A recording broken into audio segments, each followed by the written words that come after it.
guys, it's your girl Carrie. I am often asked, how do I build my tabletop or entertaining dish collections? So today I will be sharing my tips on how I built this copper/rose gold collection. These tips would work for any style you prefer, so let's get started. So let's first start off with some tips for beginners. And I define a beginner as a person who has not completely collected all of the basic entertaining pieces that they would need in order to properly entertain. So if you are a beginner, purchase the pieces that you are missing and make sure they will coordinate with what you already have. You want to be able to use your pieces.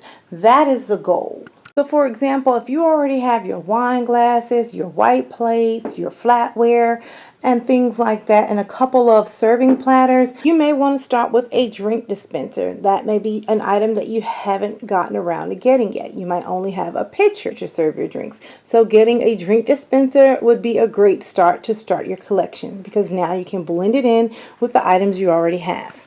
Or as a beginner, you may not have a cake plate or a cake stand. A beautiful copper cake stand would work really nice in your space. And this cake stand can be used in a multitude of different ways. I'll share with you later in the video. Secondly, you may have just a white plain casserole baking dish that you sit out. Well, again, you can buy other types of serving platters that will coordinate with your existing white pieces. And these are really nice and simple because they just have that rose gold or copper detail on the ends, and these would work really well just sitting out and presenting food with your existing white dishes.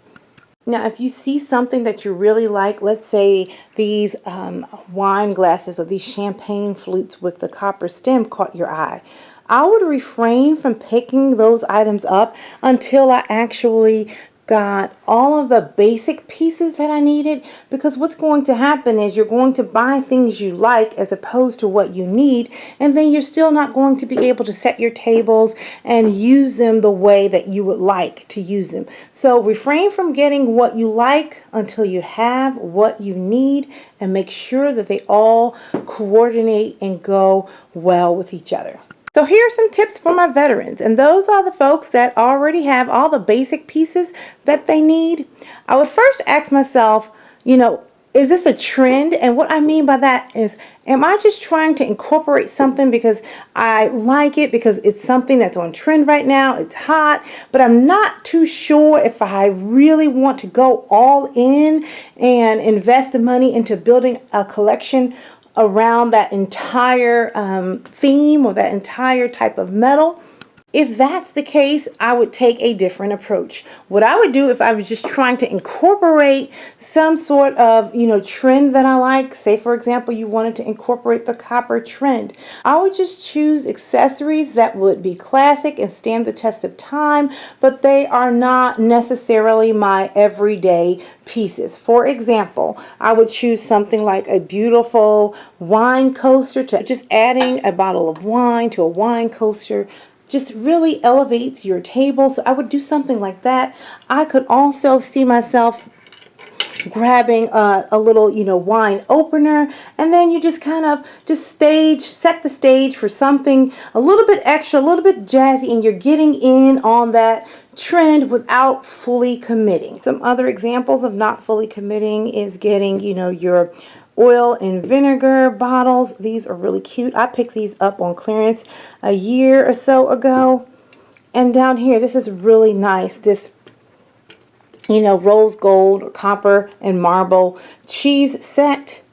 And that will be something, that you can just incorporate into your existing pieces without fully committing. Now, what if you're the type that you want to fully commit to building an entire set around a specific, type of cutlery, whether it be silver, whether it be copper or gold? Here's where I would start. I would start with the basic pieces, and I would make sure that they are classics and they are solid pieces. Solid meaning no other adornments. It's just that one particular color. So for example, that would be a great start to pick up these wine glasses and champagne flutes. And the reason I would pick something like this where it's just a clear glass top and the stem is in copper is because you have more of a variety. You have more options to incorporate it into many different types of tablescapes. For me, if you look at all of my pieces in most all of my collections, they are very, very basic and understated. I don't really have any showstoppers or stars of the show for any of my tablescape items. They are all supporting cast members and they all work together in unison. Now let's go back to these glasses, for example. I used these last year on my Thanksgiving tablescape, and again, you probably don't even remember them because they blended in so well with the tablescape. They didn't just take away from the overall feel, and I can use these over and over in a multitude of ways. I would also just choose really nice plain, serving pieces to set out on the table with my, serving platters or your serving dishes or your casserole dishes. These will look really nice, and again, it's not going to detract from the rest of the table. I would probably start off by buying maybe some wine glasses, a flatware set, and maybe a napkin ring, because that will give me the foundation to set up an entire table that will give me that feel of copper in this case and not have to do too much with everything else. Once I've got these basic pieces, I will then move on to some of the other items. You can also pull out some of your organizers that you use in your kitchen if it coordinates with your tabletops. Here I have this beautiful copper pot lid holder, and you can use those to insert your napkins, so you can fill up your napkins and set that at the end of your buffet. You could also roll up your cutlery in there and each guest can grab that off the buffet. So those are things you can also incorporate into your tablescapes. Also, some other little accessories. If you have a bar cart or things like that, you can get your shakers to make your drinks. Another great piece to have is a cake stand, because a cake stand is so versatile. You can use it for the obvious, which is, adding a cake to it. But also this is great to add elevation and height and interest to your table. And you can also use this cake stand even if it's not on your tabletop. You can always add like a cloche to it. Again, this particular cloche does not fit the size of this, but you can fill that around with some greenery, decorate the inside of it, and give yourself a little sheen and sparkle for somewhere in your home. You can also use it to elevate your glasses and things like that if you have a bar area.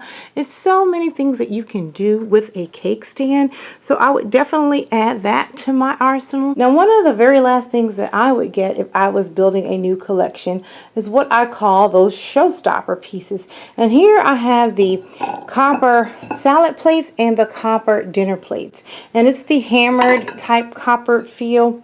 These plates are not subtle. They make a statement all by themselves, and because they take up so much surface area, when I lay them out along the entire table, you're going to see a table full of copper.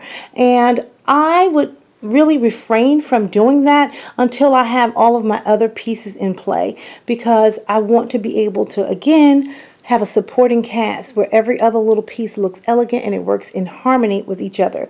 Because then the next time someone comes over, if all I bought was a showstopper, I pull that out again, it looks exactly the same.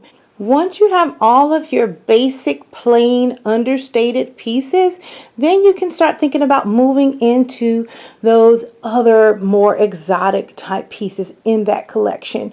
For example, copper comes blended with so many things. Right here we have copper knives that have black handles. So you get something like this and you say, what do I do with this? This is why you would get this last after you have acquired all of your other pieces, because you're going to need something to blend in with this. So let's look at something that will look really nice with this black in copper steak knife. Well, this ombre champagne flute, as you can see, it goes up and it looks like it's turning into a black color at the top.